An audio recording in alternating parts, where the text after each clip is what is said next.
Pag tumitingin ako dyan, ang pangit. Lahat kami, pangit, di ba? Ang lighting. Tinan nyo ha, sa House of Representatives, ang gaganda nila. Ang ganda ng lighting. Hindi. That's part of communications.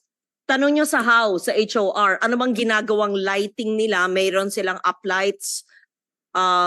Magaganda. Lahat ng testigo nila, maski mga galit sila doon. Ang gaganda ng ilaw. Dito, maski na masaya kami, pangit kami. Bakit gano'n? Hindi naman kami pangit. Diba? Pero, sige.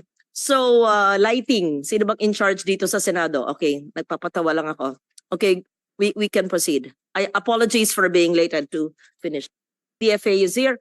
Let me just state that the issue of DFA and APO will be dealt with in another session, possibly because it's a security issue, in an executive session or just a briefing in my office, right? But it's for that here. Sige. Can we proceed with the last page of the presentation before we left off? That was the Barangay Information Network. Who was making the presentation at the time? The Philippine Information Agency, Madam Chair. Were you done with your office of the secretary? But, well, if I may be allowed, I'm just Madam so, Chair. here's sa Senado, sandali. Sorry, Senado. Lighting. Pag tumitingin ako dyan, ang pangit. Lahat kami, pangit, di ba? Ang lighting. Tinan nyo ha, sa House of Representatives, ang gaganda nila. Ang ganda ng lighting. Hindi. That's part of communications. Tanong nyo sa House, sa HOR, ano bang ginagawang lighting nila? Mayroon silang uplights. Magaganda. Lahat ng testigo nila, maski mga galit sila doon. Ang gaganda ng ilaw. Dito, maski na masaya kami, pangit kami. Bakit gano'n? Hindi naman kami pangit. Diba? Pero, sige. So, lighting. Sino bang in charge dito sa Senado? Okay, nagpapatawa lang ako. Okay, we can proceed. I apologize for being late and to finish. Thank you, Madam Chair. May I proceed? The succeeding 28.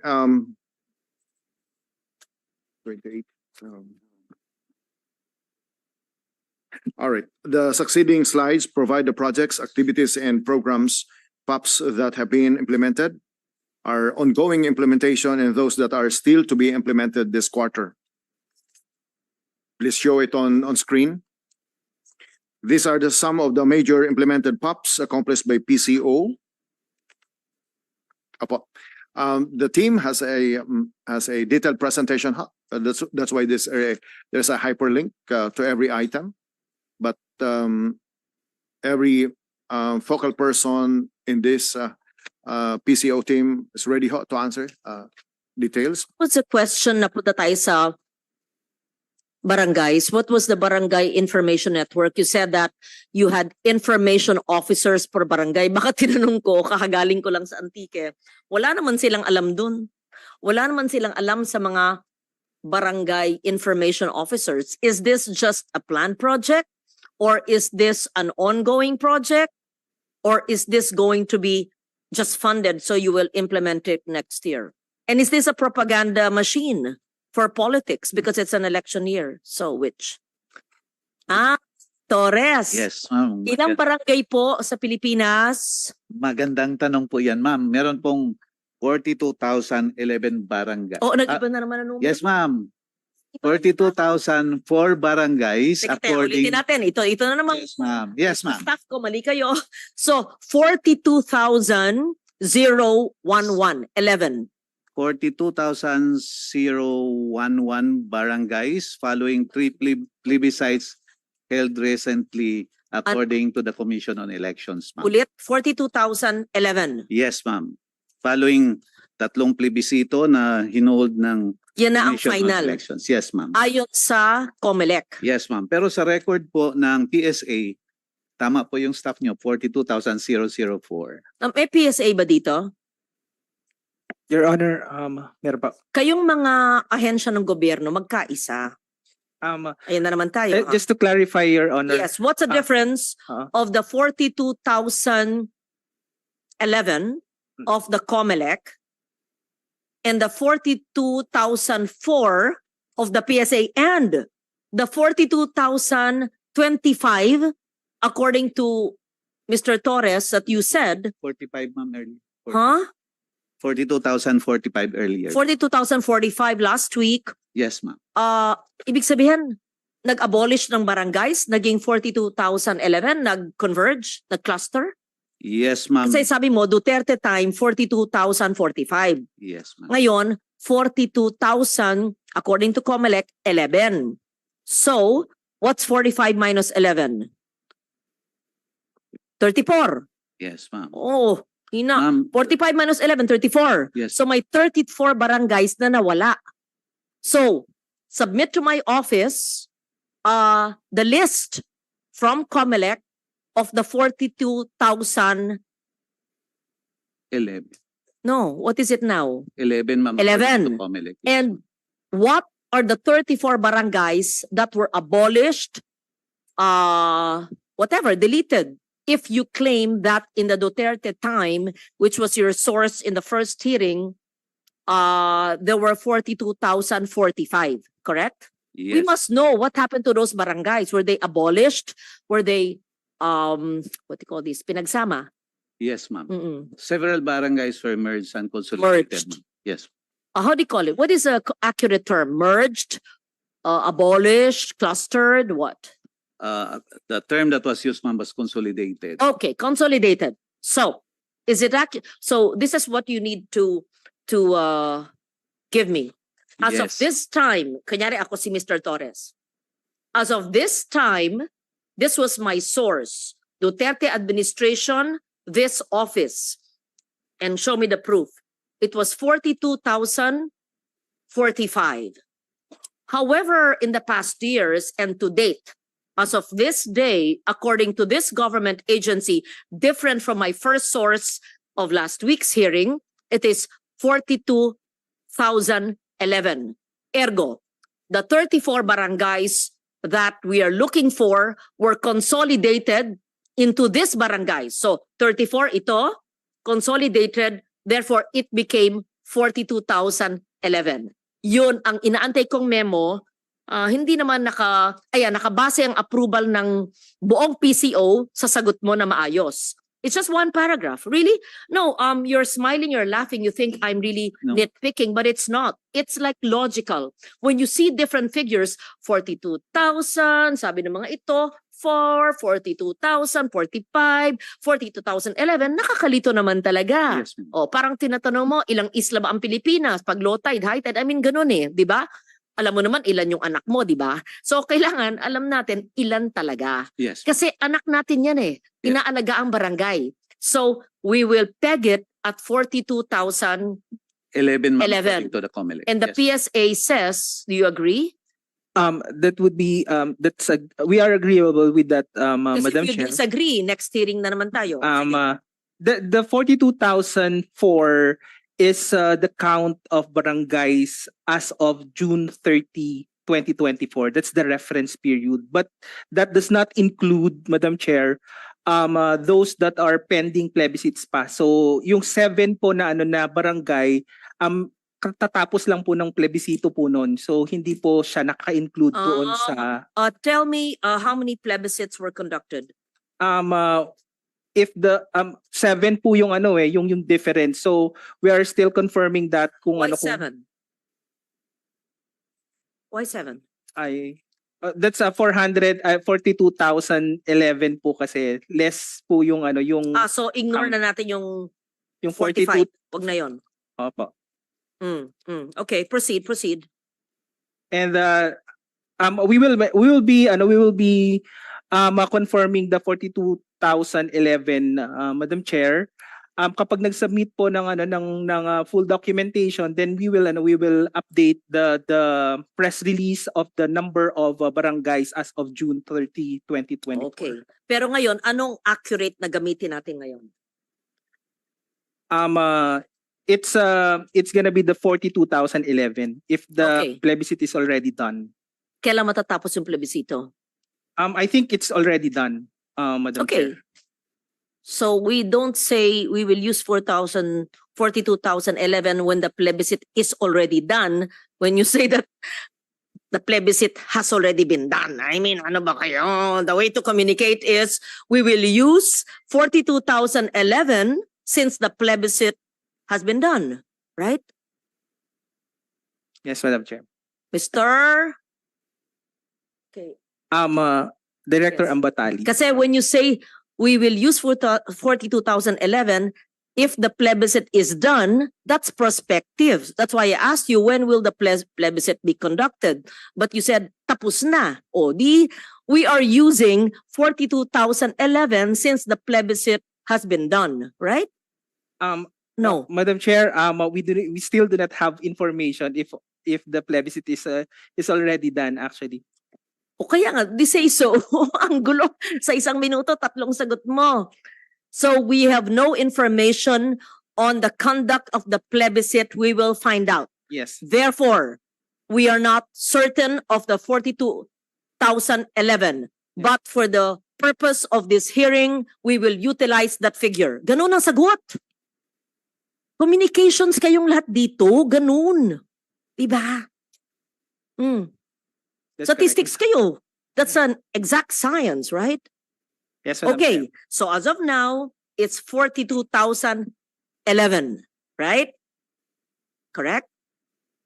Okay, thank you. Now, what is that? I'm interested because I'm interested in barangays. Yeah, that's the lowest political unit of our country. And we need really to empower barangays and communicate all the programs of government. So what was that, Secretary Chavez, the barangay program that you were initiating? The PIA initiated that project po in the barangay level. You were asking last time how many barangays actually participated and the impact of these information officers. And in fact, you also asked us, the PIA,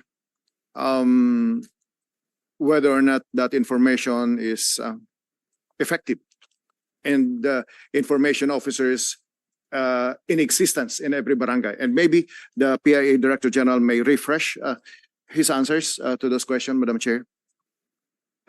Yes, ma'am. Sa 42,011 barangays po, sa ilan na nyo napatupad yung barangay information network ninyo?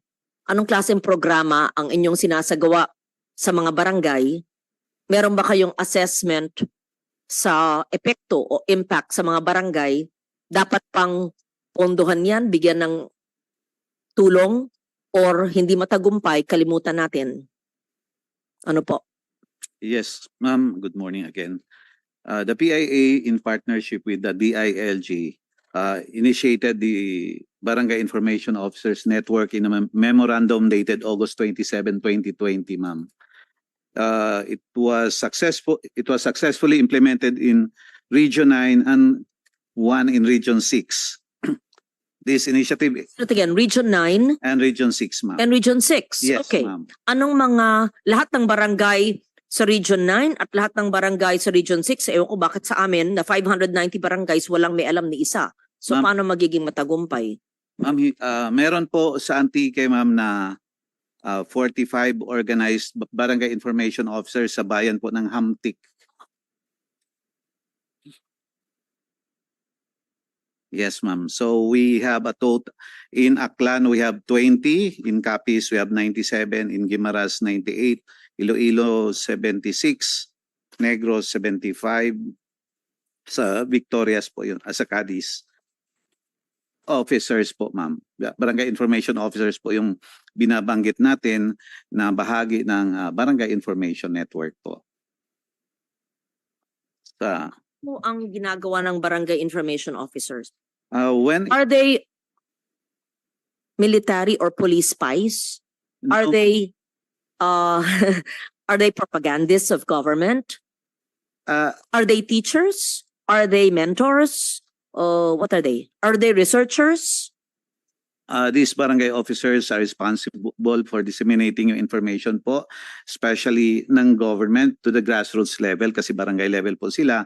Usually, karamihan po sa kanila ay barangay secretary po yung mga part ng barangay na na-assign na barangay information. Hindi po ito bukod sa barangay leaders or hindi ito po yung barangay captain at officials at iba pang functionaries, kung hindi yung barangay secretary ang tinatalaga na barangay Information officer. Yes, ma'am. Para po ititrain po sila ng PIA kung paano mag-communicate, pag gumawa ng mga reports, press releases, and all other activities na related doon sa communication para mas mabilis po. For example, yung pagbabakuna, kung magpapatulong ang Department of Health na i-disseminate sa barangay yung vaccination, sila po yung tinatap natin to help us in disseminating What information. training do you do? Let's say pagbabakuna, Ah. sino ang nag-training? PIA or DOH? DOH po, ma'am. Ang tinitrain po namin yung information officers yung sa information dissemination. For example, ma'am, kung may mga press releases or fora na i-hold, paano mag-host ng fora, yung to capacitate yung mga barangay information officers po, ma'am. Anong bayan po sa Aklan? Sa Aklan po, ma'am, ay Nabas. Anabas. Pakitawagan si Billy Kim po. Mayad nga aga, yes, narinig po kayo ng buong Pilipinas, baka naka-Facebook Live po tayo, nasa hearing po tayo ng Presidential Communications Office at ang Philippine Information Agency ay nagsasabi po na meron po silang programa sa Hamtik kung saan po kayong mag-ama ang mayor at vice mayor mula po sa simula na ginawa ng Diyos ang Hamtik. Okay. Okay, mga pasifikador o mga kaibigan natin. Okay. Ilan po ang barangay natin sa Hamtik? 47. Sabi po ni Director General Torres, nakikinig po dito sa inyo, meron daw silang programa na barangay information officers. Meron ba ho tayong ganun?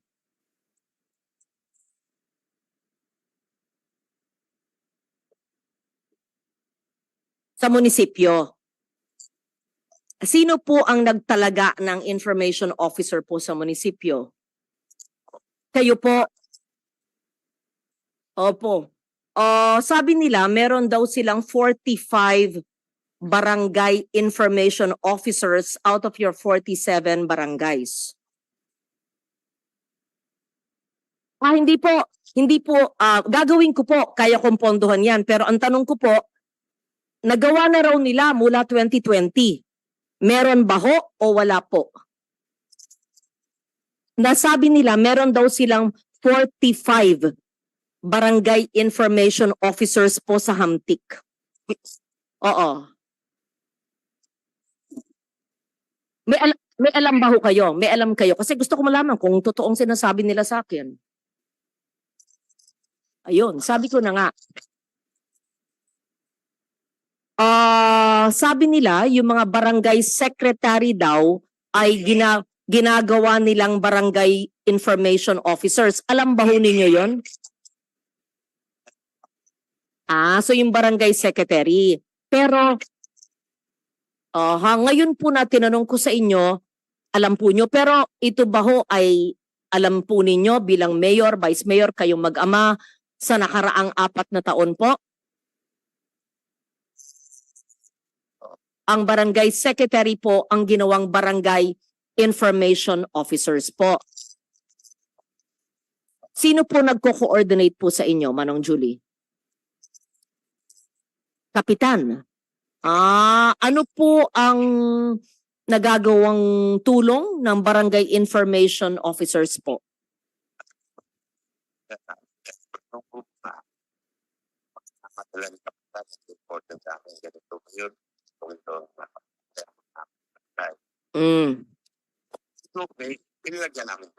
Magkano po sa inyong kaalaman, you may not know, but after this call po, pwede kong hingin sa inyo ang impormasyon. Tawagan lang nyo, 1 o 2 barangay secretary. Magkano po ang binigay na pondo ng national government sa Philippine Information Agency? Kung meron man, na sweldo nila.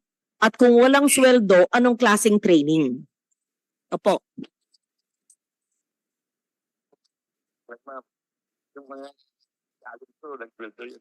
Walang sweldo. Pero yung municipal information officer po, sino po sa inyo po nag-sweldo? Sa IRA po ninyo.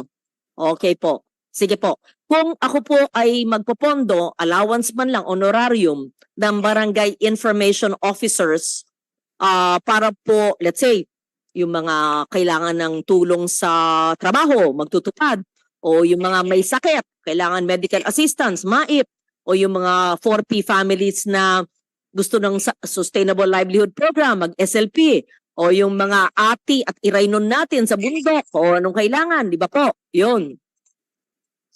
O sige, ayan na. O ipulong na nyo ngayon. Ako yun, popondohan ko ang Barangay Information Officers Network ng 590 barangays ng Antique para i-roll out natin ang lahat ng tulong ng gobyerno mula sa DOLE, at makinig kayo mga ahensya ng gobyerno nakikinig sa akin ngayon. DOLE, kabuhayan. Ibig sabihin yan, bigasan, nego-cart, anumang ang tools at equipment para sa kabuhayan. DOLE Tupad Cash for Work ay maaring 10 hanggang 30 araw. DOLE GIP, Government Internship Program sa mga kabataan 30 years old and below or above pero may kwalifikasyon na magre-report sa barangay. DOLE pa lang yan. Pwede ng DSWD Sustainable Livelihood Program para sa 4P families. Pwede ng DSWD AIX Assistance to Individuals in Crisis sa mga nasa krisis at palaging may krisis. At maliban dyan, yung mga gusto mag-TESDA, whether STEP, yung may equipment o yung wala, or yung gusto magpa-scholar tulong-dunong sa CHED sa mga universidad na state universities and colleges at pagpribado, pwede rin naman may MOA yan kasama ng CHED or pwedeng through AIX for scholarship assistance. Marami pang iba.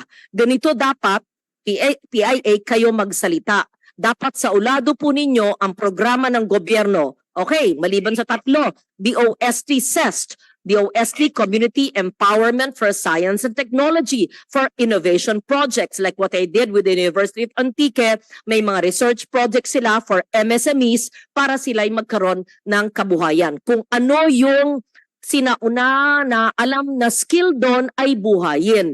Kung ano yung yaman ng lupa, gaya sa amin may clay, pwedeng may pottery or brick making para may kabuhayan ang tao. Tama, Manong?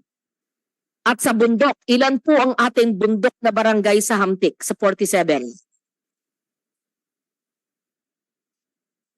15.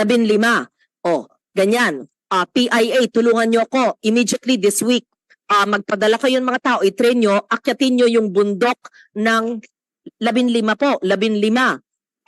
Ano ang may kailangan na patubig? Ano ang kailangan na kuryente? Paano ma-empower yung 15 barangays ng Hamtik na sabi nyo meron kayong information officers at i-target ninyo ang programa ng gobyerno na ibibigay ko kaagad sa October 15, a-amend ko yung NEP at GAB at doon ko ilalagay ang programa ng gobyerno na binanggit ko or kung di ko na binanggit, labas doon pero kaya ko pa rin ilagay yon para magkatrabaho at magkaroon ng disenteng pamumuhay ang 15 barangays na mga ati o iraynon.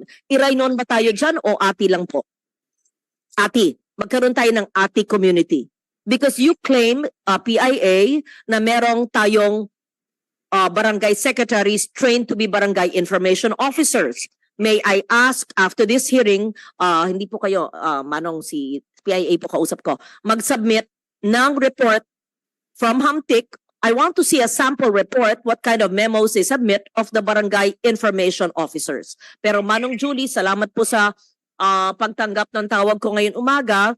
Kaya nga pinakamagaling talaga kayong mayor, alam nyo lahat at saka pero kailangan natin ng tulong ibigayan para alam natin kaagad yung mga ibibigay na proyekto. Tama pa ho? Sinong magaling? Yung programa o yung senador nyo? Si Inday Loren. O sige, narinig kayo ng mga tao. Ano po? Ano? Oo. Ay, ayun, narinig nyo. Kung walang ticket, kung walang Inday Loren. O sige, kayong bahala kay Kong AA. Okay po. Okay, sige po. So sang-ayon po kayo, ipamalita nyo sa lahat ng mayor at vice mayor, gagawin ko ehemplo ang Antique sa communication dahil pag hindi na communicate ang pangangailangan, paano matutulungan ng gobyerno? Tama ba ho? Ang galing ni Manong Julie. Okay po.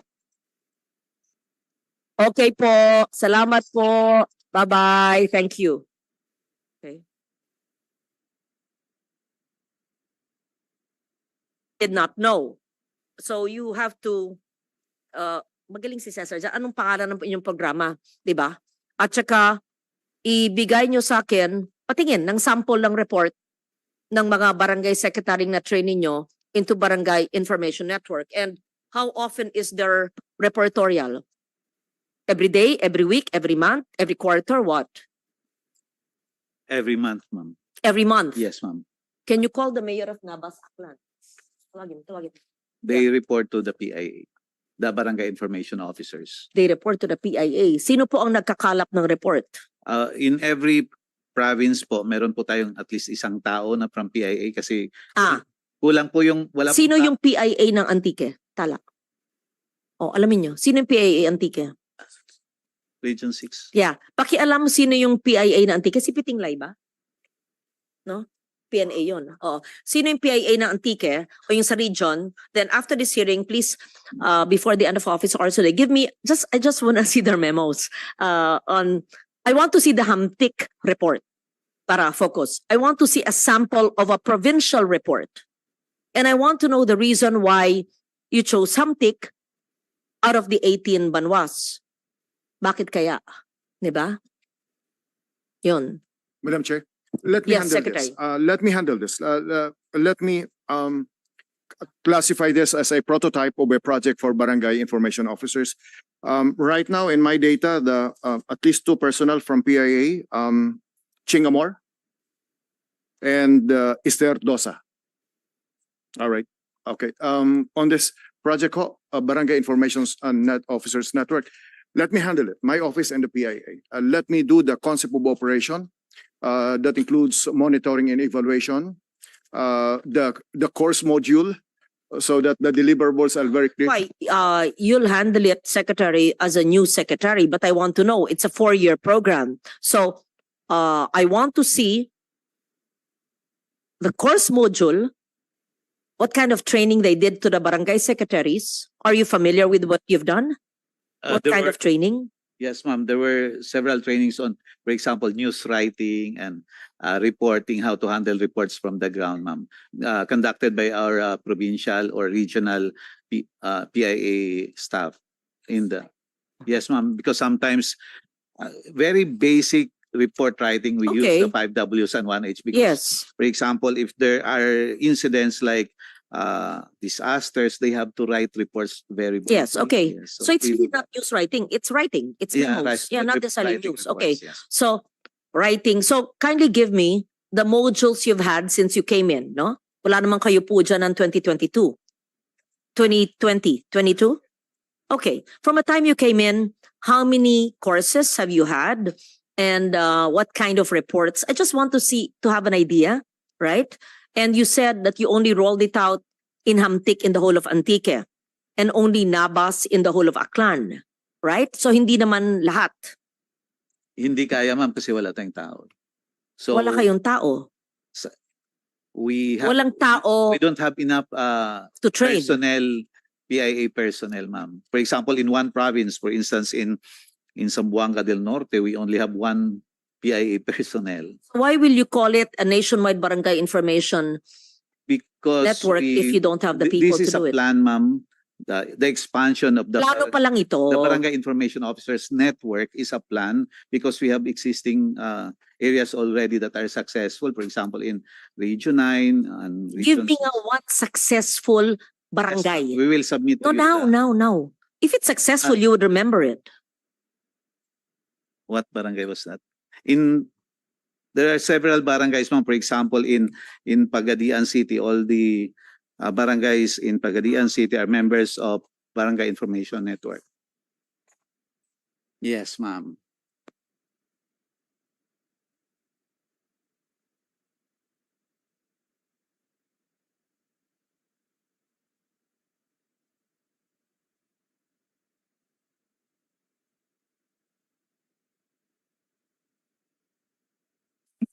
Because they were able to update us on the status of their barangays, and we were able also to conduct information drives in several barangays.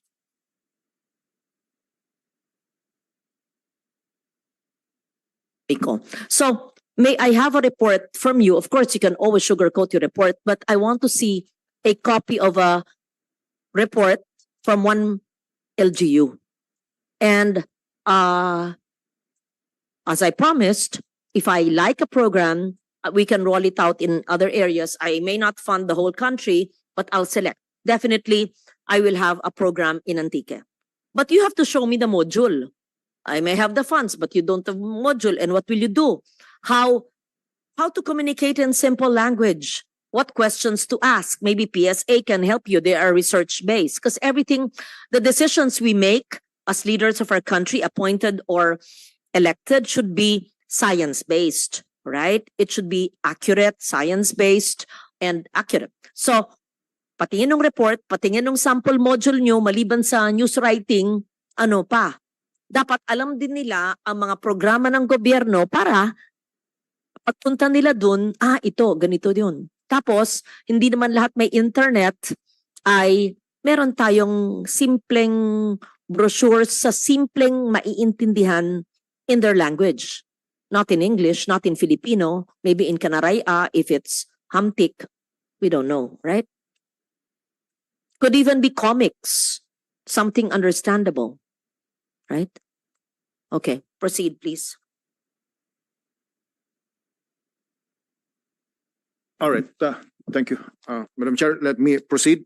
Aside from the barangay information officers, Before we leave that, how much is your funding for that, for one province? Or let's say one town na lang, one town or one barangay.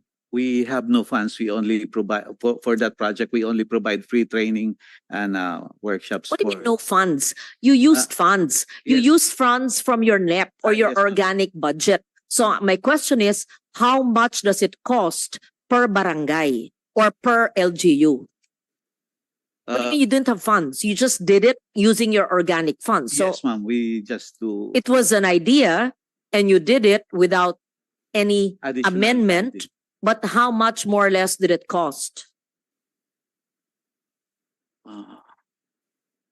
We only provide the per diem of the personnel that go to the barangays, ma'am. Since you say that you utilize the barangay secretary, should it be the barangay secretary or it could be any barangay official? Usually it's the barangay secretary, but sometimes the barangay chair would appoint somebody. Okay. else. So barangay secretary and or the choice of the kapitan. Yes. And we need the module, the cost, the frequency, and an assessment since you started it. Okay? Yes, ma'am. Yeah. We will provide you all. Okay, thank you. May we just offer Yes, as thank- information, ma'am? Yes, Yusek Tala. The upcoming barangay information officers network gathering for regions 9 to 13 is going to be conducted in partnership as a partnership between PCO and PIA. For this po, we allocated 7.4 million to cover the 5 regions with a total count, with for example, ma'am, for Region 9, 681 barangays with total participants of 1,000, with corresponding amount of 2.069 million. We'll submit, ma'am, to the committee this information for your reference po. Thank you.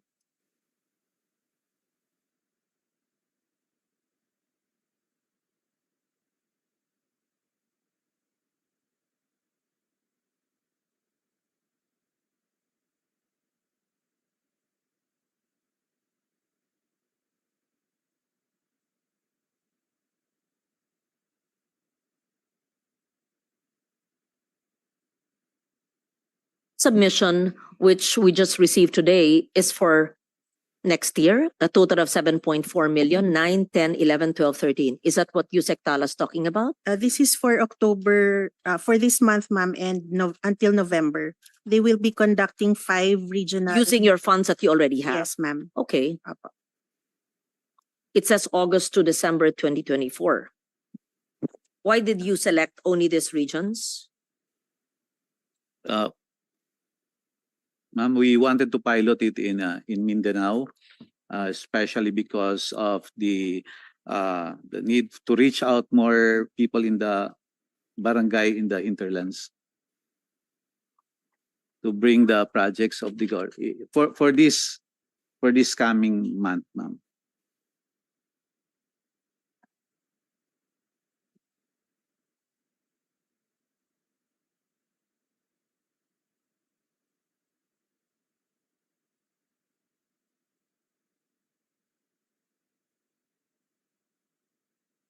Nakikinig po ang mga ahensya ng gobyerno dahil dinidiscuss po namin ang Barangay Information Network na programa po ng Philippine Information Agency at sabi nila isa sa mga banwa na kanilang inimplement ay Nabas Aklan maliban sa Hamtik Antique. I just wanted to know, as mayor, were you familiar with this program called the Barangay Information Officers Network?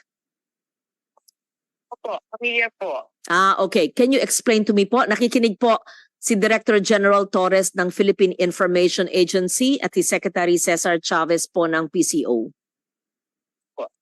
Po yun. Kung meron po akong information officer, then lahat po ng 20 barangays namin dito sa Nabas, organized po yun na meron po tayong mga officers dito po. Barangay dito po sa bayan ng Napa, which is composed of 20 barangays na po. Very active po yung ating mga barangay officials po diyan. Hello po. Sino po sa barangay ang designated na information officer? Ito po, dito po sa, lahat po ng barangay, punong barangay po. Dito po sa amin, sa LGU po, yung aming NDSINO po. Hindi po yung barangay secretary. I see. Po. Barangay, punong barangay po. Nagpunta ba ho dyan ng Philippine Information Agency para po mag-training sa mga Barangay Information Network? Hindi po ako masyado no? Pero alam po po, nag-meeting sila na kinlaster nila po eh. Sabi po ng PIA, sila po ay nag-seminar po dyan. Director Torres, nag-seminar kayo dyan? Po yun. Dinanap po yun doon sa Barangay Hibon po. Sige, could you kindly give me a report? Brief lang po para maintindihan ko, and if you want us to continue, I can help fund it for next year's budget for the Barangay Information Network, not just for Nabas but the whole of Aklan. If you, kung nakakatulong po, kung nakakatulong. Tulong po. Po, kailangan talaga dahil mabilis po mga pinadi-disseminate natin lahat po ng program. Pag matrain sa impormasyon, opo. Po, kaya Okay. mabilis active po. Yung 20 barangays, tama po. Yung 20 barangays po, doon po hineld sa Barangay Hibon po. Sige po. Thank you, Mayor. Salamat po. Sige po, you're welcome po. Durugid na salamat. Parang siguro they're not just, parang second thought sila, iniisip na, nagkaroon ba o sa dami-dami ng seminar doon. Dapat siguro mas maigting, yung branding mas maliwanag at saka sino ba, yung kapitan ba, yung secretary ba, kung sino. Tas maganda yung module, maliban sa tinuturuan natin sila mag-communicate sa written and spoken word, but also knowing the programs of government. So when they go, pinapaliwanag din yun. Okay. And then kindly give us the cost per barangay or per LGU. But it should be per barangay because we don't know one LGU kung maliit o malaki, di ba? But if you don't have people to do the training, how's that?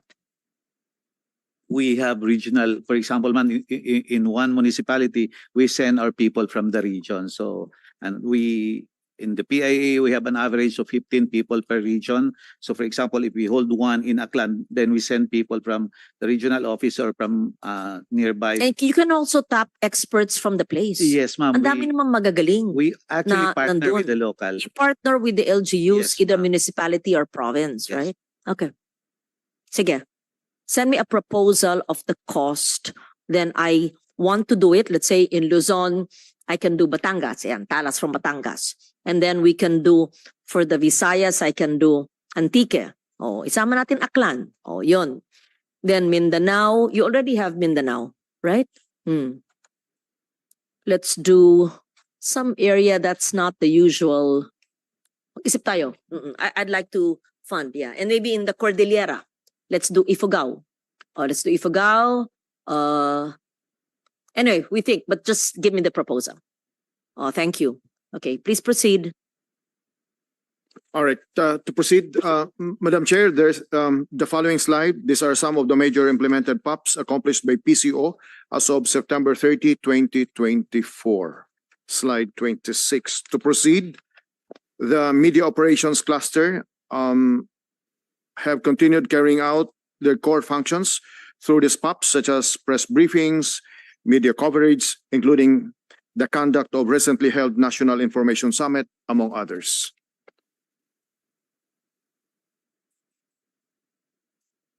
To proceed, this list shows some of the POPs that were accomplished earlier on. We submitted to your office the individual project profile accomplishments, monitoring reports, including the budget and some recommendations. This is in compliance with your guidance in the last meeting. The team is ready to discuss, present to you individually those projects. To proceed,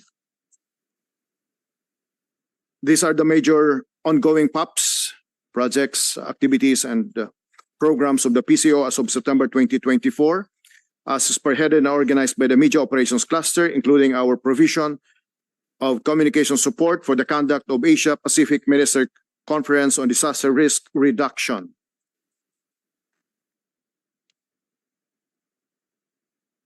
I know what you're doing for the Asia Pacific Ministerial Conference on DRR.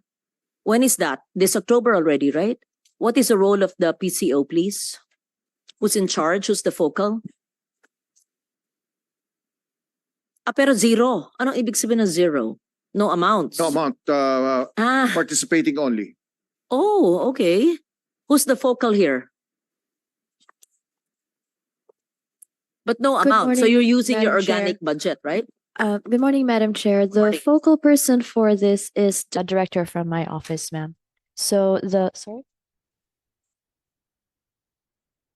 the funding is carried by DENR, madam. We are co-chair for the communications. Can you brief me about the Asia Pacific DRR conference? Ma'am, this is the first of its kind being held here in the Philippines. It is a ministerial level conference where we have we have sent invitations to all of the countries in Asia. And as of now, so there are already the target number of attendees for this is 300 to 400, but after the DENR, we are very proud to say that after the DENR sought the assistance of the PCO for promotions, they have now over 1,000 registrations. So this will be held in PICC. In fact, the run through for this will be tomorrow. So the objectives are to review the progress and on implementing the Sendai framework, which essentially, ma'am, is to strengthen networks and partnerships between the Can you countries. please tell me the difference between the Yogo Framework for Action and the Sendai Framework?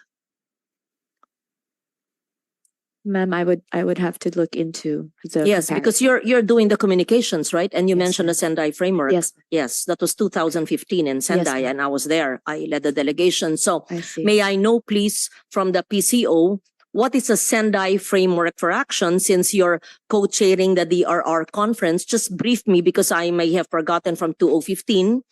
May I know i-flash lang nyo or just say it. What is a Sendai Framework for Action? And how was it transitioned from the Yogo Framework for Action?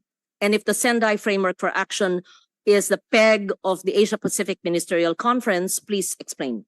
Thank you. Madam Chair, we are calling into the room now the director who is the lead for this, so she can answer specifically. What I have here, ma'am, are pointers for the Sendai framework. which focuses on, so I have here 4 points. Firstly, understanding disaster risk. Secondly, strengthening disaster risk governance to manage disaster risk. Thirdly, investing in reduction for resilience. And lastly, enhancing disaster preparedness for effective responses. How will you be able, do you have a communications plan for the Asia Pacific Conference on DRR? Yes, ma'am. It's already ongoing. So Can we The have a copy of role- the communications course, plan? But you have a zero budget. You're just using your organic budget. Yes. We please give us the communications plan for the DRR conference. That's on October 16, correct, ma'am. right? It's 2 weeks from now. Yes, ma'am.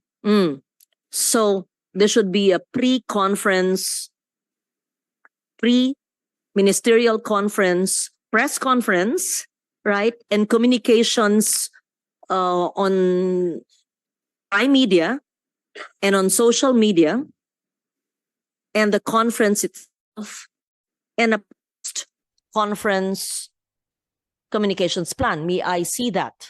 Are you ready with it? If you're not ready with the plan, can you kindly submit before the end of office hours whatever you have? Yes, I want to see. Yes, Madam Chair. Yes. We have the reports, but we will put together everything that you have asked for, ma'am, and submit that before 5 p.m. today. A way to deal with natural hazards and for disaster risk reduction. But all of that should be communicated, understood in the local language and or dialect in the different regions, provinces, barangays of our country. Yeah. So I need to see, please, your communications plan. I want to see how the PCO prepares for a major conference, in the country. Yes, Madam Chair, we will submit the communications plan before 5 p.m. today. Do you have it ready? You can flash it here or hindi pa kayo handa? Madam Chair, may I please give the floor to Director Faith Degia, who Yes. is in charge. Okay. Is the PCO focal point person.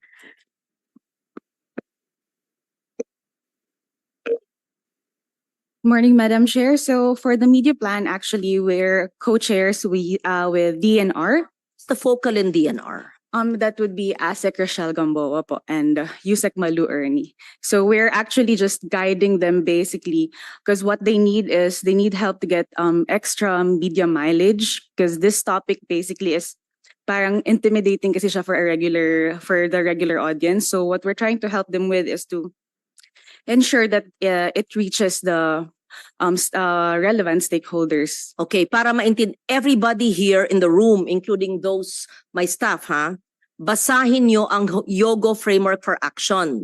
Basahin nyo ang Sendai Framework for Action. Hindi dapat na meron halal na tao o appointed sa gobyerno na hindi alam ang Yogo at ang Sendai. Alam ng DFA yan, di ba? O baka si Yusek, Jess, kaya mong paliwanag. Were you with me in 2015? Yes, ma'am. You were with us, yeah? Yes, indeed. I co-headed the Yes, delegation. ma'am. Yeah, just okay. Educate all of my staff and all of those new in government. The Sendai Framework for Action. Basic lang. Well, Yusek, Jess Domingos okay, recognized. Thank you. Thank you. Thank you, Your Honor. So basically, Sendai focuses more on the prevention of natural hazards through implementation of plans, programs, whereas the Hyogo framework focus on the understanding of the risks and responses entailed in natural disasters.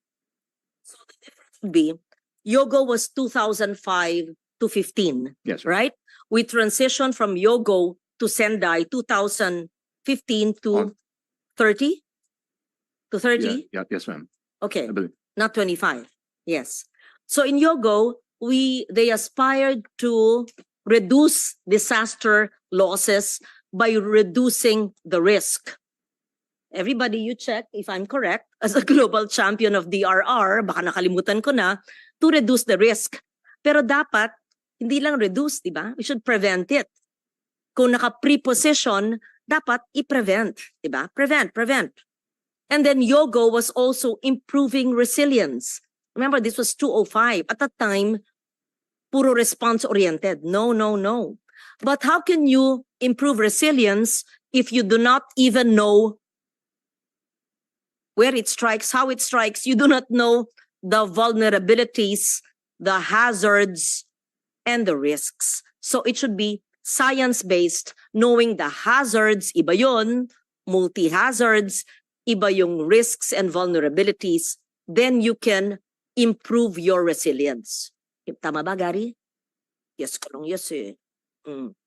But so ito, importante magkaroon ng DRR CCAM program ang PCO as a spin-off of this Asia Pacific Ministerial Conference. So after this conference, gather whatever experts, assuming I have something new to say in my speech, okay, but gather it and simplify it so that this can be communicated in the barangays. Yes, yes. Okay, Director Faith.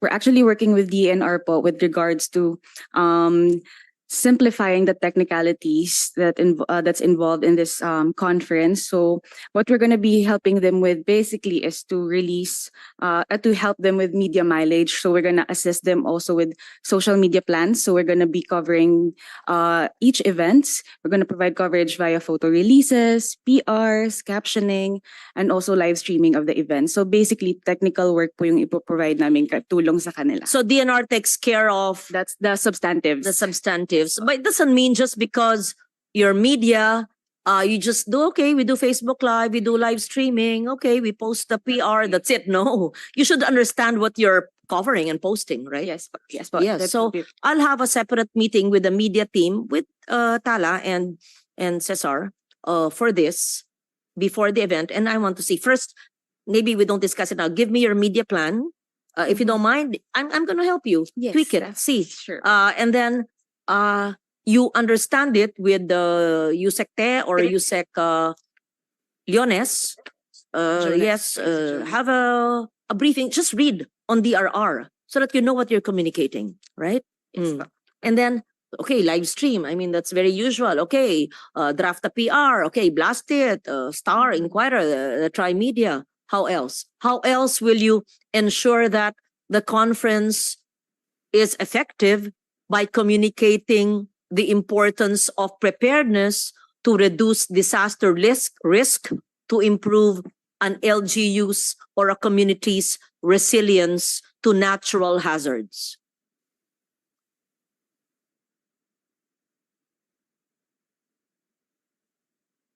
Looking into getting parang champions po from each LGUs to talk about their best practices, what they did during specific disasters, natural disasters. So parang ano po, mga stories nila on how they went about it para mas relatable po siya actually sa masa. Yes po. It's very broad. Maybe you should improve on this. Anyway, The sige. detailed calendar, Just- Chair, we can Just kindly provide po. give me the media plan after the session, after hearing. Copy. Okay, Thank thank you so you. much. Are you new in government? You've been here. I'm new po, particularly. New? How new? Just joined in this administration po. And before that, were you in media? I was in corporate po. Okay. Sige, thank you. Let's proceed. So, I need to see the media plan for the DRR conference. Pandi naman sayang, Asia Pacific yan. Oo. At sana yung maintindihan doon, yung matutunan doon, magamit din natin sa mga LGUs. Diba? So it doesn't stay in the minds of the speakers and the experts and hanggang sa atin. Sige. Okay, proceed. Thank you. All right, thank you. Thank you, Director Faith. To proceed, these are also some of our ongoing projects. Usapang Agrikultura, Kapihan sa Bagong Pilipinas, the PCO Media Orientation. Usapang Agrikultura. All right, that's my project.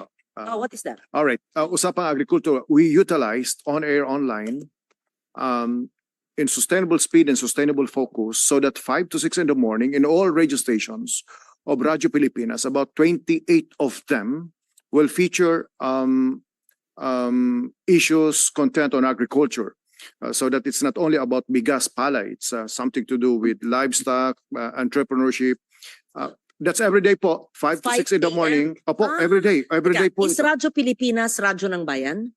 Formerly Radyo ng Bayan, it Okay. is now Radyo pare- Pilipinas Okay, po. pangalan lang yun. So, there are 28 radio stations. Opo, opo. Okay. Opo. Please give us the focal. Make sure we send our daily or Yes. sorry, every day I churn out press releases. Make sure it's carried, Yes po. and some are agriculture. It's carried by Radyo ng Bayan. Ha? It's now called Radyo Pilipinas. So, the 5 to 6 a.m. airtime ay para sa magsasaka. Opo. And this is multimedia. We're only utilizing radio shows. Well, Oh, dapat nakikinig. Oo. Kunin yung contacts ng 28 Radyo ng Bayan, GM, so kung sinong in charge, focal, right? Okay. Tapos yung usapang agrikultura, sino ang nag-host niyan? all stations ho. Lahat ng stasyon, may Opo. kanya-kanya ng alas 5 na From umaga. Batanes to Tawi-Tawi ho. Okay. And I receive reports every day who are featured guests and the topics from all these 28 stations po. At yan ay simulcast o iba-iba? Individual. Ilocano, Bicolano, Okay. Bicolano, At Ilonggo. Usaping agrikultura sa 28 na stasyon, depende syempre sa sitwasyon doon at sa needs nila. Exactly. That's a good project. It's a, they speak Ilonggo in Ilonggo, Cebuano in Sure. Cebuano. Sure. So it's 28 ma'am. It's every day, 5 to 6. 5 to 6 because Asan ang Radyo Pilipinas sa Panay? Iloilo? okay, I can meron tayo. RP1. I have the list of all radio stations so I can provide you. Yes. Saan ang sa Region 6? Region 6, let me see. As micromanaged as this, kausap ko ang 5 barangay captain sa Pandan, sa aking banwa. Kulang lang sila ng rice fresher. Hiningi ko kay Sec Laurel, oo daw magpapadala. So, imagine kung hindi pa nagpunta rito at pinapunta ko yung mga kapitan, hindi ko pa malalaman. Hindi alam ng MAU, Municipal Agriculture Officer. Lalong hindi alam ng province, hindi ko alam anong ginagawa ng mga provincial agricultures, hindi alam. Nagpunta pa sa Senado dahil inimbita ko, panaginip lang na rin nila magkaroon ng rice fresher. Di ba nakakadurog ng puso? Tinanong ko magkano, 35,000. Tapos kailangan ng makina, 15,000. Bibiling ko na sana sa Kalibo dahil wala naman sa hometown ko sa Aklan, pero sa Antique, sa Pandan. Pero sabi ni Sec Laurel, kaya niya magpadala. So, information network, kailangan mga batikan dito. Yung mga module sa barangay, kung paano iti-train ang mga barangay secretary sa news reporting, basic lang, gumawa ng memo. Nahulog yung puno kasi mahangin. Walang tubig, tigang ang lupa. Ay, may bagyo. Nagkaroon, paano ang mga, o kaya may sighting ng ganito. Basta, gets mo kung paano i-communicate. Tapos, yung action, hindi pwede i-communicate tapos titingin sa langit. Paano i-connect ang national government programs, right? That's a challenge. Pero, ayun, pag alam ko yung impormasyon, alam ko na kagad, give me a problem. Yan, sige. So, gusto ko mangyari sa inyo, give me a problem of the barangay and how do you solve it? Ikaw na muna, sige. Commercial break to Director General Torres, give me a problem, anything na maisip mo, i-test mo ko, I'll try to solve it. Ma'am, walang tubig sa irigasyon Anong irigasyon? para sa palayan. Palayan. Wala po sila irigasyon kasi lalo na pag El Nino, Okay. natutuyo yung palayan, kailangan nila ng patubig. Okay. Anong ensya ng gobyerno? Small Water Impounding Project sa Yes. DA. Kung may pangalan, sinong head ng Small Water Impounding Project? Diba? Kung hindi man sa Small Water Impounding Project, ano nang tawag dyan sa DA? Yung pa ba ang tawag? So you validate it for me. It should be that or hindi naman NIA yan. Hindi naman National Irrigation Administration. Big projects ang NIA, di ba? Or meron lang mga, hindi naman hand pump yan eh. Hindi naman hand pump. This is irrigation of palayan. So you answer your own question. After this hearing, give me. Ang sagot ko, sa SWIP. Dati, sa SWIP. Sino ang head ngayon ng SWIP? At yun ba ang sakop nila? Kung maliliit na palayan na 1 hektarya, kalating hektarya, less than 5 hectares, at tigang ang lupa, paano ba? Diba? Yun. Ang aking intindi, dapat DA. Pero ang DA, hindi naman napopondohan lahat. Paano ba? So yan ang isa sa mga impormasyon sa mga palayan na barangay na meron tayong Barangay Information Network. Yan din ang sinasakop. Gusto ko malaman ang sagot. Sa 5 a.m. bukas, talakayin nyo. Care of successor. Yung sagot mo at yung sagot niya, ipapagsama ko. Oo. So pag hindi ngayon syempre tigang ang lupa, pero moving forward, Pebrero, Marso, Abril, titigang ang lupa. Paano? Paghandaan natin yan. Diba? Tapos, kunin nyo kay Myra, tawagan lahat ng 18 na MAU ng Antique, ano ang solusyon sa tigang ang lupa na walang patubig at ilang hektarya kada banwa at sinong ahensya. DA yan, alam ng DA. Pero ang kukumpletuhin na memo sa akin ni Director General Torres would be DA. Anong programa ng DA? Sino yung head ngayon ng SWIP? Hindi ko alam yung bagong head ng after 2022. At ano yung programa nila? At ano yung budget nila? Sa budget ba nila sa NEP at sa GAB, wala pa yung GAB, sa NEP, sapat na ba yan? Diba? So yun ang delikado. Pag sumagot ka, dadami ang tanong. Pero tama naman yung tanong mo. Right? Successor, ask me a question. Quiz tayo palaging ganyan, ha? Solid waste. Ay, Barangay. nako. Para ka nagtanong sa we put fish in water. Republic Act 9003, the institutionalization of the segregation of waste at source and recycling. Who authored the law? What year? January 2001. 2001. Okay. Ecological Solid Waste Management Law. Paghihiwalay ng basura sa nabubulok at hindi nabubulok. Bakit mahalaga? Kasi kung isang tumpok, lahat yan lalagay sa landfill. Pero kung nakahiwalay ang basura, sa bahay pa lang, maski ba informal settler ka, yung pagkain. Okay, babalatan ko to, kakainin ko yung saging, yung balat saan mapupunta? Hindi dapat isama yung balat sa isang plastic waste o latak. Dapat to, pag kinakain, yung balat mamaya, sa food waste. At meron tayong bin na pang food waste. Sabi nyo, kasi may bin kayo. Paano yung mahihirap? Hindi. Hiwalay. Magbungkal ng lupa, ilagay doon ang mga food waste. Tapos tabunan nyo ng konting soil para hindi naman bangawin. That's food waste. Next, bote, lata, plastic. Yan ay maaring resikulo. Meron dyan mga junk na rinresikulo nila yan, may pera sa basura. Kung hindi food waste, kung hindi bote, lata, plastic, maaring infectious waste. Yan, iba yan. Ang infectious waste, binubukod yan.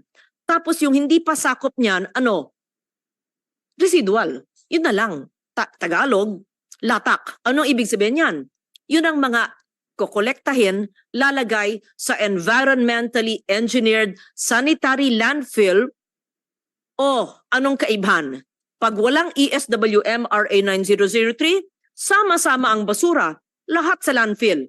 Pero pag may striktong pag-segregate ng waste at source, recycle, compost, hanggang 80% may diversion. Ano ibig sabihin diversion? Ay naging food waste, organic or fertilizer, or na-recycle. 20% lang ang kokolektahin mapunta sa landfill.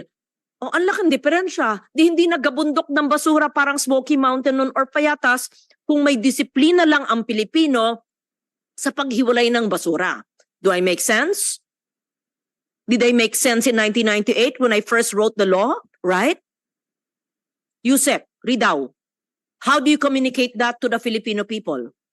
First, are you convinced? Or dapat magkasama ang basura at hindi sinusunod yung batas? Ma'am, actually, the PCO launched through the direction of Successor something very similar, which was Kalinisan sa Bagong Pilipinas, and recycling was part of that din po, informing at the barangay level the ways in which we could all participate in the cleanup through recycling. It's not just recycling. Recycling is just one. It should be segregation at source. Because how can you recycle if you don't segregate? So, segregation at source, recycling, and composting.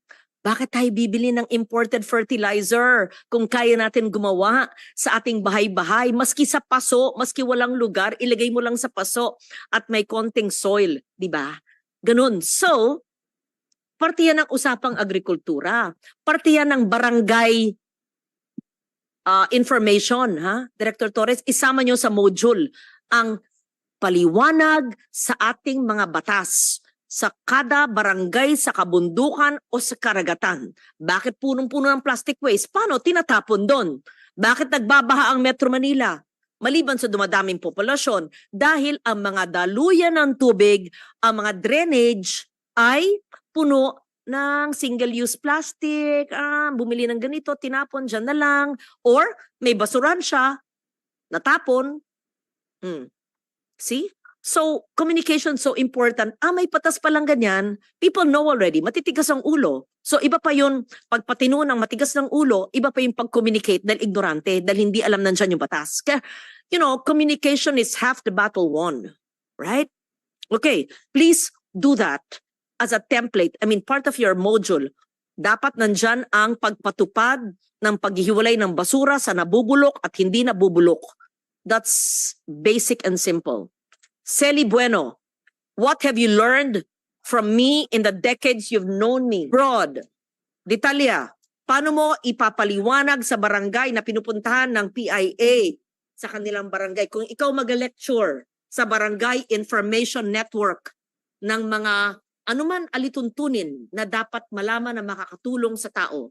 Ma'am, yung water impounding, kasi may iwasan yung, di ba, kapag nagpanahon ng El Nino, salat sa supply ng tubig. Pero yung ginagawa ninyo, di ba, doon sa inyong restaurant sa Tagaytay, kapag panahon ng tag-ulan, naiipon yung water. So panahon naman ng tag-araw, magagamit yung naiipon na tubig.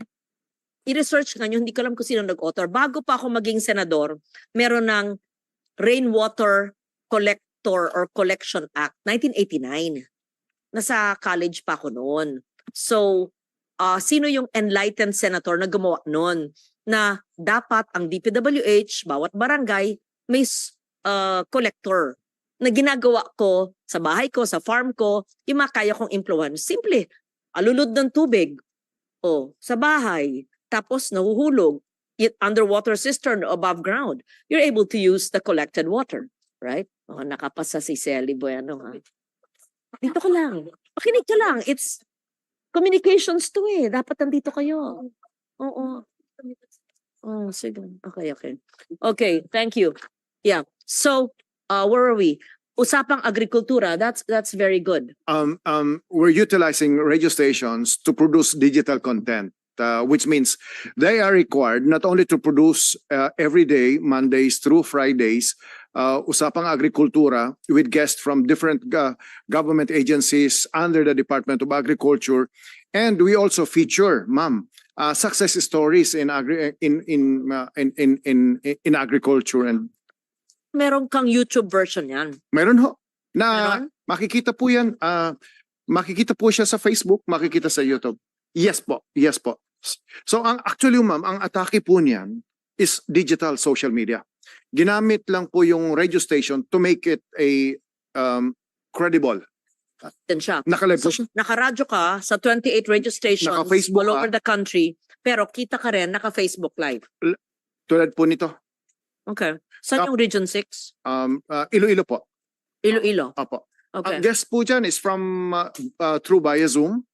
Either from Antique So or from magigising lang Aklan. ako ng alas 4? Alas 5 ma'am. Alas 5? Ma'am, si former Senator San Escudero, every day. He died already. Opo. Nung Ang buhay pa matagal po na siya. sabi ka, No, it's not hindi ho ganyan. But was my inspiration ma'am para sa ganyan. Because si Secretary Escudero po, 3 to 4 a.m. Talagang nagbabasa siya ng mga sulat. Opo. Agrikultura po. Opo. Sige po. Oo. In fact, ma'am, if I may, marami hong nagagawa ang PCO in the last 2 years ho. At marami ring ginawa ang nakaraan na ginagamit din namin ngayon. In fact po, I mean, we can discuss no, the proposed budgets. Where are we on slide 34? No, we can proceed on 30 muna tayo. Pumunta tayo ng 30, no? We can discuss those, ma'am. The reason why I directed my staff to do a hyperlink para anytime, kung gusto natin, we can discuss that. We provided you hard copy po. We had series of meetings after meeting with you last week. We had series of meetings per agency, per project, per program, per activity, precisely to give you a more detailed presentation. But in the interest of time, yan po yan, no? Then we can proceed to slide number 32. Another POPs, which means project activities and programs, components of freedom of information. We have detailed information, project profile, the description, activities, funding, activities, monitoring and evaluations per project. We have submitted that to you. We can proceed to slide 33. Slide 33 is basically informing your committee that our programs are in line with Philippine Development Plan, the 2023 to 2028, and further detailed into 8-point development agenda. Now, I'll now proceed to, for fiscal year 2025, the total proposed budget is 713. That's the PCO proper, no? This is PCO proper ho. Hindi kasama yung PIA, opo. Okay po. On item number, I go to the slide number 35. This represents about 44% increase from fiscal year 2024 National Expenditure Program budget level of 495. However, it is 70% lower than the original fiscal year 2025 proposal submitted to DBM amounting to 2.4 billion, which means we submitted po to DBM 2.4 billion. Ang ibinigay lang po sa amin is 713. Ang dulo ng presentation ho namin, again, let me emphasize po. We submitted to DBM about 2.4 billion for the PCO proper for 2025. Ang binigay lang po is 713. Sa dulo ng presentations, we will be appealing sa dulo ho as I said po, 2.4 billion ang na-request po namin for 2025. Ang binigay po sa amin ni Secmena is opo. All right.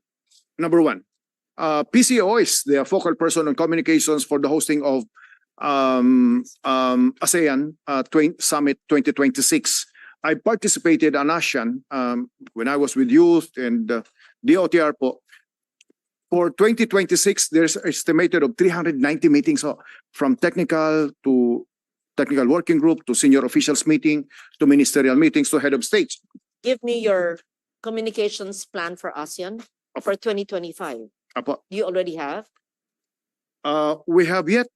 No, that's why it was not funded by DBM, because you don't have the communications plan for ASEAN. The basis po of our proposed budget for 2025 is almost similar to the 2017. Just give it to me, please. Apo, we will. What was the deleted amount of DBM? We're ready po and we're ready po with that.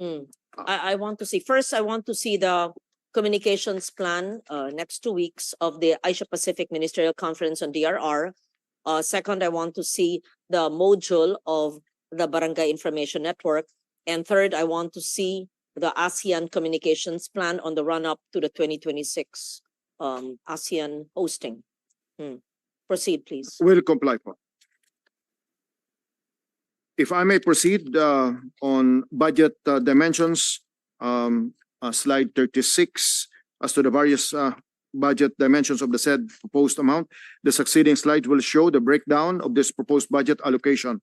More than half, or around 67%, of this amount will go to maintenance and other operating expenses, while personal services PS component will have a share of 31%. Only Want to know what the PCO is doing. Where do I go? Do you have, what is your, what platform do you use? all right. There's a PCO Facebook. Okay. Um, What's your following? ilan na ba tayo ngayon? 3? Ma'am, recently we hit 3 million followers on Facebook. I'll visit your Facebook page. It's an active and engaging, because our job, number one, is on presidential decisions. Every day, number one is on presidential decisions. So, Sec- it only covers the president or any program of government. including other government agencies. Only in the executive, not the Senate, not Congress. No, ma. No, but only when they're signing, then you include us. Opo. So, Or even if I send you my press releases, you will not carry it because you're only carrying presidential events. it doesn't follow po. Because you are covered by the state media. We have reporters here. PNA Channel 4. There's let me explain the integrated news. The PCO with PIA, PNA, the Radyo Pilipinas, and the IBC 13 and PTB4 is one.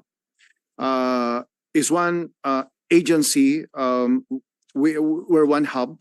If you do a speech, if you do a press statement, you go somewhere in Bicol or in Ilocos, you are covered by PIA, you are covered by PNA, you are covered more logically by Channel 4. That is transmitted to us. That is transmitted to us. That is transmitted to us in the hub, in the Unicom. In the same is utilized. That content is used by the state media po. All right. So this is the proposed budget po. In the NEP, only 2% for capital outlay. To proceed, this slide will show items that will be funded by the proposed budget for PS, amounting to 220 million. PS requirement for 198 field positions, provision of loyalty award for personnel, step increment due to meritorious performance, and night shift differential pay of entitled personnel. To proceed, our proposed budget for MOE in the amount of 478 million will be used for recurring expenses, travels, provision of additional MOE requirements for newly created offices, logistics, communications, media production services, among others, and provision for ICT requirements, but updated by ISP.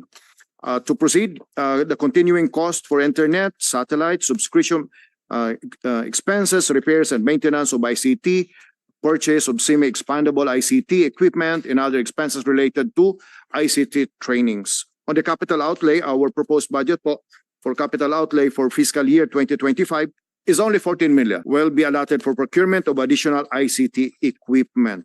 Next, 97% of the total amount reflected in PCO proper, kami lang po ito, for proposed 2025 budget under the NEP pertains to the agency-specific appropriations directly intended for our operational expenses and implementation of core programs and projects.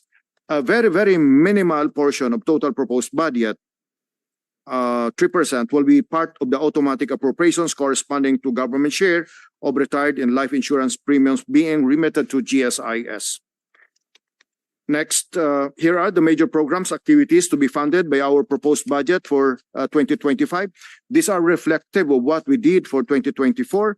The increase in the amount of 2025 proposed allocation for gas could be mainly attributed to PS requirements for additional plantilla positions created and or recently filled positions in our support divisions and offices. To proceed, the next two slides indicate some of our major POPs for 2025 that will be funded by the proposed budget. So halimbawa po, the Food Security Cluster Communication Workshop, the National Security Communication Workshop, Economic Cluster Community Workshop. Ma'am, if I may explain, no? I'll pick on item number 1, slide 45. No? I'll pick on slide 45 po. On Food Security Cluster Workshop, in 3 days, we invited the heads of communications of food security, DTI, Department of Agriculture, in attached agencies, all coms, about 40 of them. to do a workshop with reporters of traditional media and non-traditional media covering the food security and experts.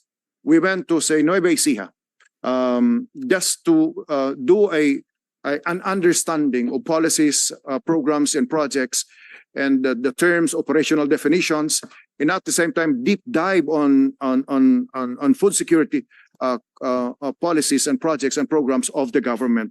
Dito ho, pinagsama-sama ho namin yung mga reporter na nagko-cover ng iba't ibang government agencies under the food security cluster at yung mga reporter who are covering these agencies. So pinagsama ho namin yan ng tatlong para magkaunawaan ano ba itong isinusulat namin, ano ba ang inilalako naming impormasyon sa inyo. Pag sinabi naming policy, pag sinabi naming programa at proyekto, anong ibig sabihin sa dako paroon? Then, halimbawa ho, let me cite to you another cluster po. National Security Cluster Communication Workshop. We invited the heads of the comms of the Armed Forces of the Philippines, AFP, Air Force, Navy, Marines, Army, and the DND spokesperson. This perspective, this is for, We've done that. you've done it already in the past years or just Ngayon- for ngayon- 2025? Ngayon lang po, 2024. And this was the tier 2 that was not funded? No. Nasa tier 1 po siya. Okay, so you're going to do it. Opo. Food security, Food security the same. nandiyan ang agri, pasok dyan. Opo. Saan pasok ang climate? Climate change, ma'am, is NDRR. climate change, ma'am. Sinama ho namin, well, where the DRR thing, the INVI and the EDRR thing is yet to be organized po. So, Kasi, teka, foods, balik doon, balik. Balik sa pahina. No. I just want to see the list again, please. Yeah, okay. slide 45. Food security, okay, nandiyan ang agri, nandiyan ang tubig, no? National security, law and order, including external threats, internal and external. Okay? National security would be both military and police, right? Including the Department of Foreign Affairs. We invited the DFA, the Okay. DI, the So Department national of Justice. security. Opo. Okay. And then economic development, very broad, but that would be investments. It could be micro enterprises, MSMEs. They should know all the laws on trade and commerce, the OTOP. They should know the Magna Carta for MSMEs. They should know the Barangay Kabuhayan Act. They should know all the recently enacted job laws, job generating laws. They should know the very old PESO law, the Public Employment Service Office, and also they're very good. The PESOs are very good, and meet with them so the PESOs know the job needs of the people in the community. Sa economic yon. And then the investment opportunities in areas. Social development, that's very broad, but what about social development? Informal settlers, what? What would social development? Health, education, public health, Lahat na yan. education. No, but Opo. public health is another cluster. So social development would be the what? The conditions, what would social development cover? Context and background po. This refers only to the communicators Mm. of DSWD, education sector. Okay, so Urban poor, counterpart nyo yan, yeah. So DSWD. So that would be informal settlers. That Urban would also poor. be, let's say, for children, the malnourished, undernourished, stunted children. That would also cover, let's say, the needs. Na pero public health na yun eh. So, himayin nyo ano yung sa social development cluster, and where would culture, arts and culture and heritage come in? Where will education come in? Where would DRR and climate resilience come in? Infrastructure, that's very clear. Public health, that's very clear. So, saan nyo papasok ang climate change adaptation and mitigation and disaster risk reduction, DRR, CCAM? Saan nyo ipapasok yung ibang mga tinanong ko kanina? Okay. Shoot nyo dyan. Apo. Sa which basket, right? Apo. To clarify po, these are PCO initiated. On DRR and NVI, we are participant to their projects. No, but what are these? These are workshops. Workshops, communication workshops po. Yes. Apo. So it's good to cover all aspects of governance in your workshops.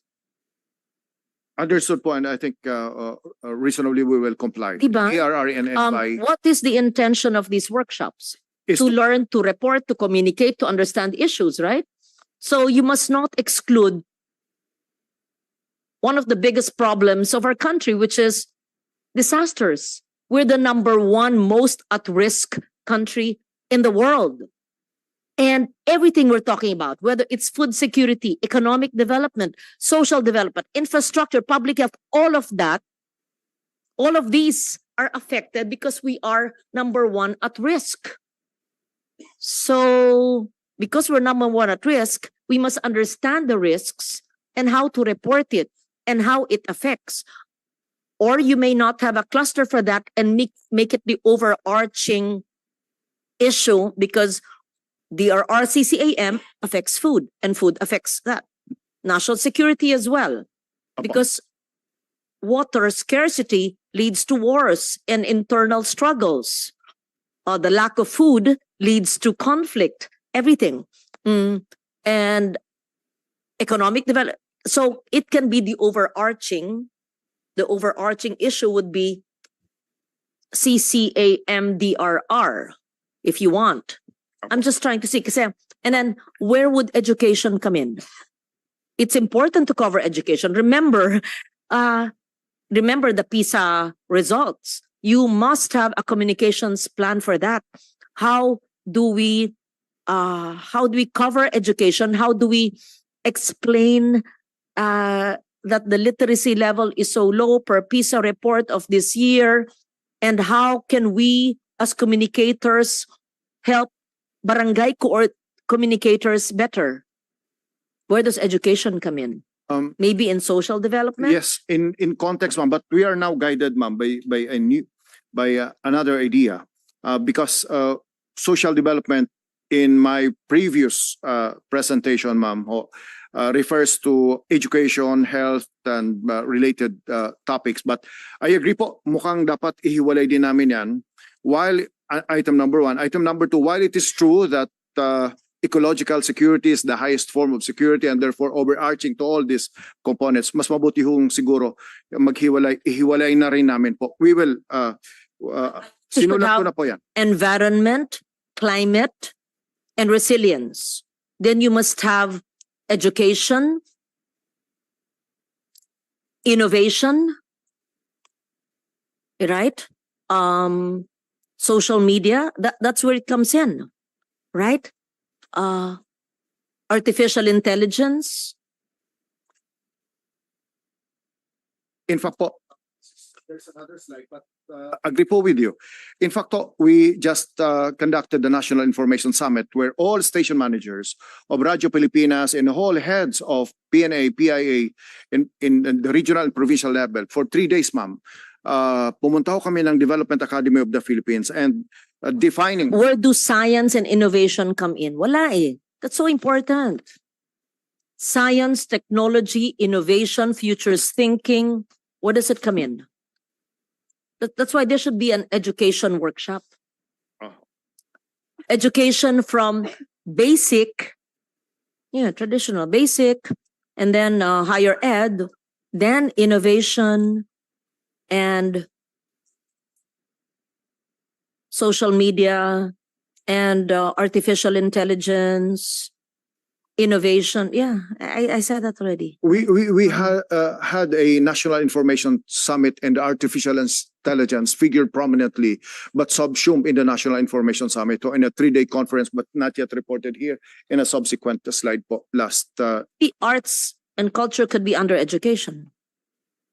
I just saw that big gap there. So if I may summarize po, one is DRR NVI, that's one. Second is education. And the likes of science and technology or / future new ways of thinking, future pwede pong another strategic workshop po. Sige po. Job creation, of course, will be economic development. Subsume in the economic development po.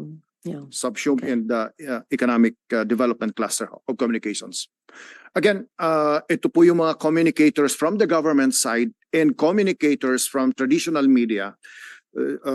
Nagsasama ho sila ng 3 araw para i-define ano ang strategic issues, anong trends, anong dapat matutunan sa mga sinasabi ng taga-gobyerno na dapat mauna. Di bali mag-away na sa Where would, let's say, ASEAN come in? Where would, let's say,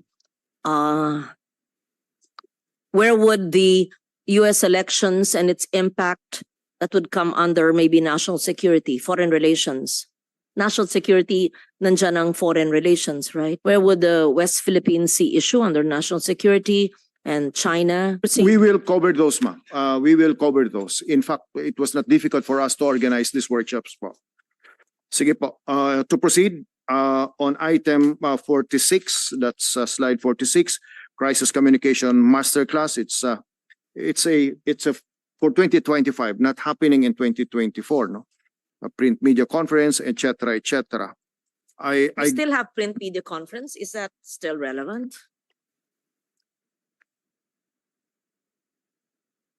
So traditional, so print media, radio.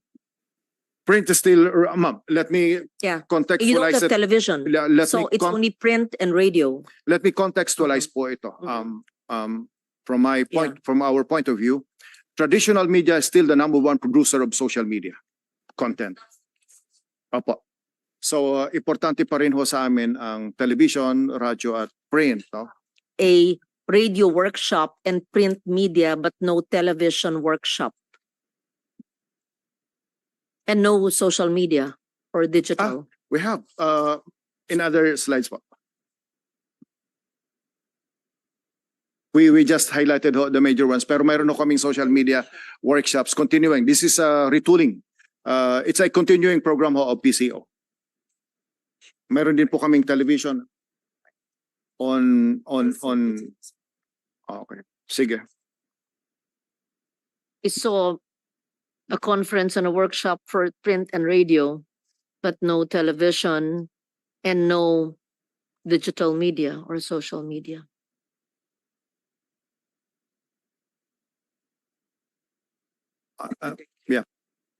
Correct. Kasi the nomenclature, the title itself is it's not really about television workshop.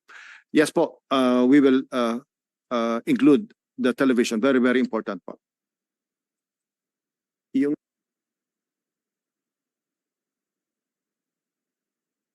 Year and gathering, it's Christmas party lang yan eh. Diba? Gathering with, hindi. Kasi workshop eh. Iba yung workshop, iba yung conference. we will revise this accordingly po.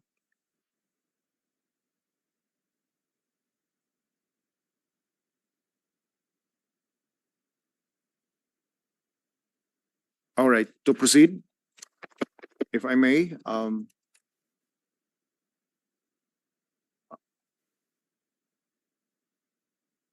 we're done with 46. Can you proceed to the next slide?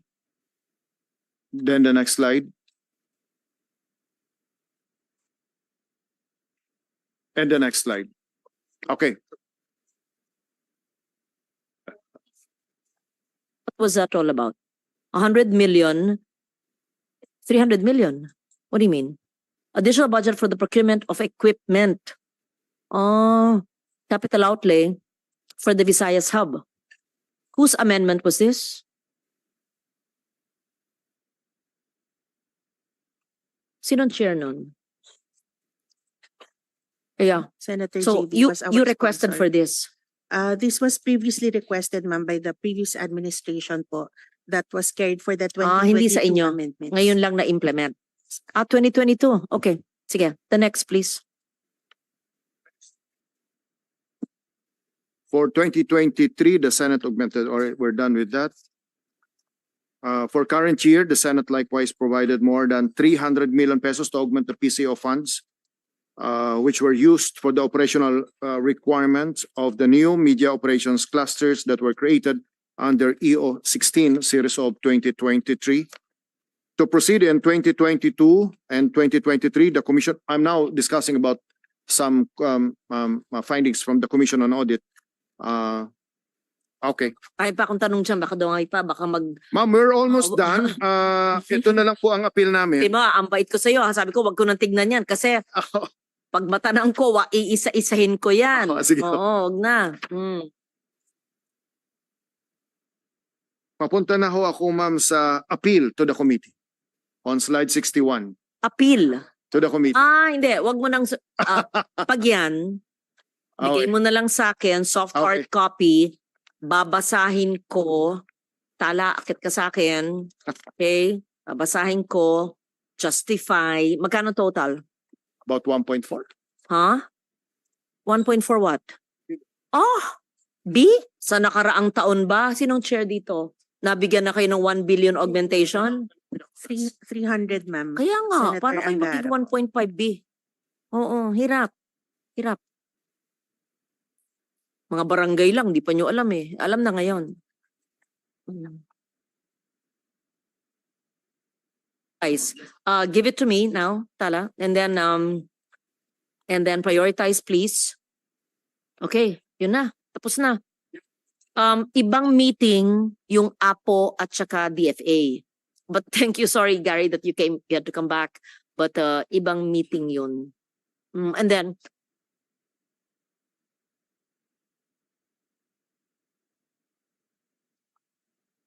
for the Franchise, you IBC 13. wanted me to file a bill on the renewal of your franchise, right? Good afternoon, Madam Chairperson. The franchise of Channel 13 was already approved by the House. It's sponsored by Congressman Joey Salceda. We attended the workshop. Yeah, yeah. We attended the How workshop about the for request? Yeah, somebody requested me to file a bill on your renewal. It's pending in the Madam Senate. It was Chairperson. passed by the House, so there's no need for me to file. I The was willing renewal to of do it. our franchise is pending with the Committee on Public Service. Yes, yes. Okay, we'll We support. met with them already. We'll support. Yes, ma'am. Thank you very much. Thanks. Oh, wag ng PIA. Oh, si Toby. PTV4, you're the GM now. Good morning, Madam Chair. Hi. Toby. I assumed this fairly recently in mid-June, ma'am. Just June. Yes, ma'am. Siguro I- iba yung usapang PTV4. But you receive a budget from us, right? That's correct, ma'am. For, KAA. yeah, You're not 2024. GOCC. Yeah. But we are also a Who's GOCC. Radyo Pilipinas? Paro, ma'am. Hi, Dindo. How are you? Good morning, That's ma'am. under Bureau of Broadcast. Yes, ma'am. Ang Radyo Pilipinas. Yes, po. Yung Radyo ng Bayan. Ang PTV4 under Toby. That's TV, right? That's correct, Okay. Madam Chair. And PNA, who's head of PNA? PNA is Under po just sa News and Information Bureau ang kayo PNA. po. Sa News and Information Bureau, ang PNA for content. Yes, ma'am. Then PIA, who's the head of PIA? Nga pala, PIA per region. Kayo ang both content and dissemination. What's the difference between PNA and PIA? Sila content lang. They're a news agency, ma'am. We are the grassroots communicators. So Okay. we But bring do the- content also. We also do content, ma'am. Can you give me please the PNA nationwide, the names, contacts of and emails of the PNA and the PIA nationwide? Yes, ma'am. Yeah, We will yeah. provide. Okay, yeah. So that wherever I go, I meet the PNA and the PIA. And then also, give me their unique needs per region, per province, para maintindihan ko. Tapos, ibang meeting na lang kami ng PTV. I mean, I'll submit your budget, but pending my meeting with PTV because nanggaling ako dyan. Nagtrabaho ako dyan ng 1983 hanggang 86. So I Yes, want to understand your programming now Yes, and how I can help. I'm the author of your charter. yes. I want to see how you're using the charter. Mahaba kasi ang PTV mahabang meeting yan. At dali Yes. ng PTV lahat ng departments, bureaus under you, what do you call it? Directors, I'm sorry. division chiefs? We have, you mean, stations, ma'am. No, I'm sorry. I need to meet and see the officers of PTV and prepare a separate proposal, or just sort of understand PTV for how it works now. What are the stations, its reach, Yes, ma'am. We're prepared. and who's the head of content, who's admin and finance, who are the directors, producers, like people I knew from way back. Are they still there? Is Leo Docto still there? Is he still a director? Is Director pa rin Simon po. Pasha still there? He Ay, was, pumanaw na po si. Wala na He po. died? He died? I'm sorry, retired na po.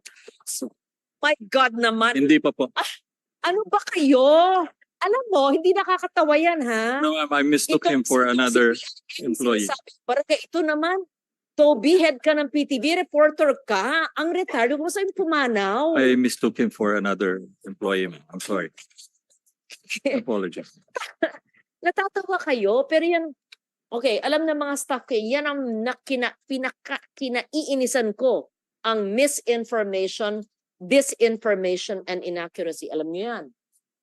Buti lang kaibigan ko si Toby at nanggaling Senado yan. Alam nyo yan, pag kayo yan, patay. Alam ni Tala yan. Pag kaya wag pa dalos-dalos ang salita. Mas masabing, I'll check. Tala, sabihin mo nga, sa lahat, para alam. Mag-ingat. Whether you're in a cabinet meeting, a Senate hearing, or just conversing among yourselves or in a workshop, talk is cheap. Puro tayo salita, ganun. Ay, mali pala. Huwag tayong mali-mali, huwag tayong inaccurate, huwag tayong nag-disinform or misinform. We always check. Oh, Toby's a good reporter, but Simon Pasha is alive or dead? Alive, ma'am, but he's retired already. Retired, okay. Yes, ma'am. And Leo Docto is still a producer. Leo retired. Retired. I mean, Direct Leo retired. Mari Mamawal, But he's still ano. left already. Maridatu. Hindi na abutan. Hindi na. Okay. Retired already. Those were my team in 1983. Yes, ma'am. Yes, ma'am. Yeah, of course. I mean, it's, yeah. Who else are still there?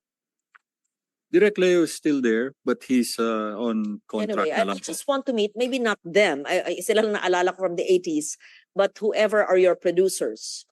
Will do, Okay. ma'am. Yes, I want to see. So, anong pa susunod? The printing office? What is this? Apo.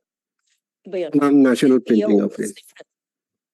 What does the printing office do? All the printing needs of government. Well, we're one of the three government recognized printer, ma'am. We do the ballot printing and upload the passport printing. Okay. Sige. Eh, kayo po? I can't see. Ma'am, balota po kami, ma'am. Oh, okay. DBM. DBM. O, dito. Okay. Okay na. Hahaba pa. Baka makahanap pa na. Yung submissions na lang nyo. Then I want to see their Facebook. Yeah, 3 million followers. Okay. Let's see. Only the PCO has a Facebook page. Everyone. Yeah. Okay. Hindi na ba nangyayari? Kanina ba yan nangyayari dati na mali ang mga pangalan ng bansa, may wrong spelling, wrong information? It's either PNA or PIA. Ano yun?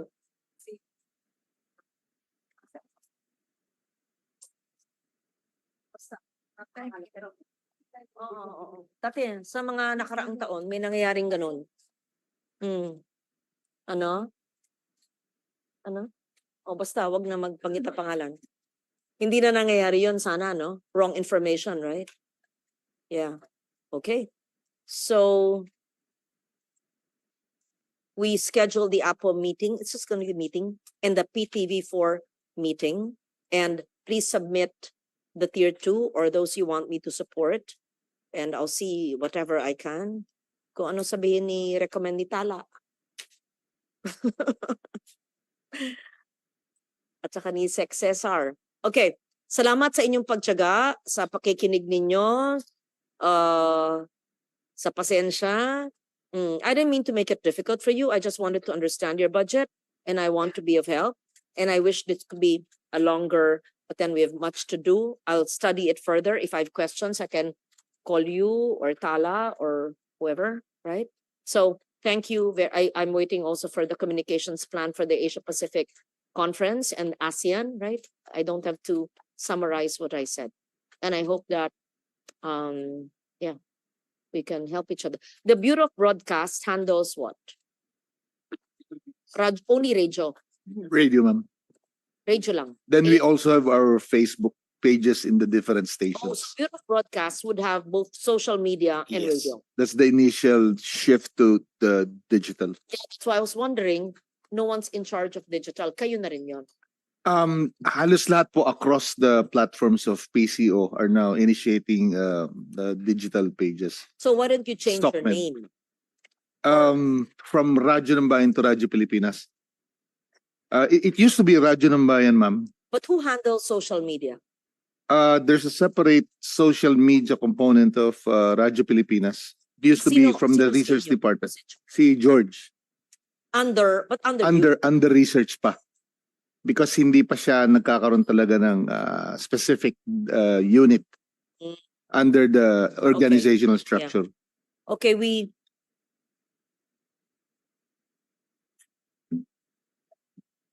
isa pa?